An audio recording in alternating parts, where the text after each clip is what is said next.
চাঁদপুরে হঠাৎ করে শীতের তীব্রতা বেড়ে যাওয়ার কারণে শীতজনিত নানা রোগে আক্রান্ত হচ্ছে শিশুরা। এছাড়াও সর্দি, কাশিসহ নানা রোগে আক্রান্ত হচ্ছে অনেকেই। তবে সবচেয়ে বেশি কাবু হচ্ছে ছোট্ট শিশুরা। প্রতিদিন প্রায় শতাধিক শিশু রোগী সেবা নিতে আসছেন চাঁদপুর 250 শয্যা বিশিষ্ট জেনারেল হাসপাতালের বহির্বিভাগে। ভর্তি হচ্ছে 25 থেকে 30 জন শিশু। হাসপাতালটিতে শিশু ওয়ার্ডে 42টি শয্যা থাকলেও রোগীর চাপ বেড়েছে কয়েক গুণ। পরিস্থিতি সামাল দিতে সব ধরনের চেষ্টা চালিয়ে যাচ্ছেন চিকিৎসকরা। যদিও রোগীর স্বজনদের অভিযোগ, নিয়মিত ডাক্তার আসে না। আচ্ছা, জ্বর, ঠান্ডা, নিউমোনিয়া ট্রিটমেন্ট নিতে আসে, ডাক্তাররা আসে, দেখা যায় এবং ওষুধ ওনারাও দেয়, আমি বাইরে থেকে কিনে আনি। এখন জ্বর, ঠান্ডা, কাশ আর কি বেশি অতিরিক্ত।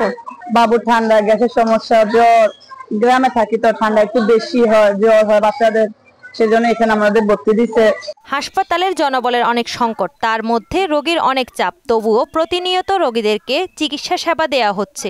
ঠান্ডাজনিত সমস্যার কারণে আমাদের একটু রোগীর চাপ বেশি, আর সিস্টারের সংকট হলেও আমরা আমাদের সেবা দিয়ে যাচ্ছি।